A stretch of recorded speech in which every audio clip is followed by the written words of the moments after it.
Okay. Well, I thought I was going to be asked questions. So, this project we've actually been working on for a number of years, and Gunther has actually been in the background for a while, and he's had various proposals starting back, say, 3 years ago or so, and as things evolved, eventually I saw a relationship with obviously racing and machine tools that I wanted to pursue, and in Europe, most of the sales in the world are going to be overseas in the next 4 or 5 years, and my basic goal here is to change Haas Automation from just a machine tool builder into a premium brand, and I think Formula One will provide that, especially in the overseas markets. There's a lot of fans, from China to South America to Europe to Eastern Europe to the Asian, Japan, Malaysia, that we really want to become a household name in. I think that the same techniques that we've achieved in NASCAR. As far as selling machine tools, we have a very good market penetration in the United States, and the associating the Haas brand with Formula One, I think will launch us into a premium brand, and that really is the ultimate goal, is to take the image of Haas Automation and turn it into a brand that is desired and high quality. And known throughout the world, and the ultimate goal would be to double our sales for Haas Automation. So there's some of those questions I think people have asked about is, well, how does this will affect Haas Automation, and I think it's going to be positive. And as an indicator, I'm using the relationship with NASCAR that we have here in promoting our brands here in the United States, where we have a very, very good market share and good market penetration, and the idea is just simple, is to do that, replicate that same marketing overseas. So that's basically the premise of it, and let's say Gunther has been in the background for a number of years, providing a lot of the technical expertise of how we would accomplish this. So I think the combination of Haas Automation building machine tools in California, along with promoting our brand through NASCAR, fits perfectly into a marketing strategy of entering Formula One as a constructor to enhance our brand name into a premium market, and that's basically the reason why we're doing that. So I'll open it up to you. Yeah, we'll go ahead and open it up for questions. We know there are a lot. We'll start here. We do have folks from True Speed Communication with a mic, so just raise your hand, state your name and affiliation, and we'll start off with Lewis right down here. Good morning. Louis Frank from Reuters and Auto 123. Gunther, have you looked into any existing facilities that may be up for sale in England to base some of your team? Obviously, we have looked to do this, but then again, you go back, you're not an American team, and the inheritance, we didn't want to take that route.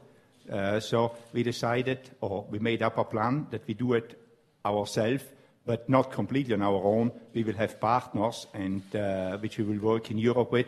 But to buy a current team, it didn't fit what we wanted to do, because it needs to be, the base needs to be the United States.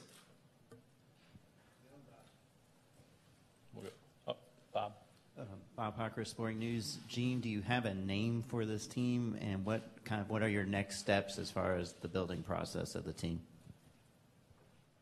The team's going to be called Haas Formula, and there's a lot of things going on right now.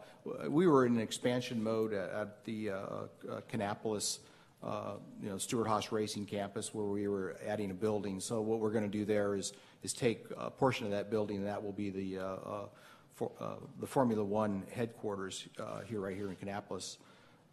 So that's the first thing that we're working on. And matter of fact, they're just putting up the roof on the building now. So that we figure that's another few months away. The next thing to do is to sit down and have some very serious negotiations with our partners. I think as everybody knows that there's currently 3 engine suppliers for Formula One, Renault, Mercedes, and Ferrari. So we have to narrow down the partner that we're going to work with, and that's a very important part of it, is figuring out who can provide us with the technical expertise that we're going to need. We're going to do something very similar that we did in NASCAR, which is to try to partner, say like with Hendrick Motorsports, where we can rely on them for a lot of the technical expertise. Because let's face it, we're new at this. There's going to be a long learning curve, and to sit there and say that we can understand what's going on with these cars in a year or two is not reasonable. So it's going to take us a while to learn, and we're going to lean heavily on a technical partner to help us. Lee Spencer, Motorsport.com. I have a couple of questions. First of all, how will you use your European facilities that Haas already has, as far as maybe satellite places to move things in and out? Secondly, is 2015 a reality, or do you really think that it's going to take longer than that to get the program going? Well, we have an office that in Brussels that we use for Haas Automation, and that facility is available. I don't know if it logistically makes any sense.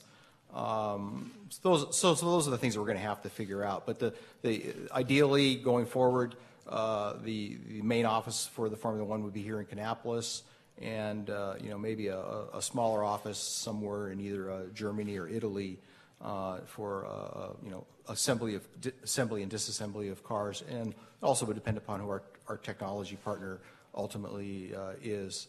So that would be the logistics that we would use. Like I say, nothing's cast yet in stone. So we're going to be flexible about it. We're going to do what it takes, and we're going to be efficient at it. That's really the only parameters that we have.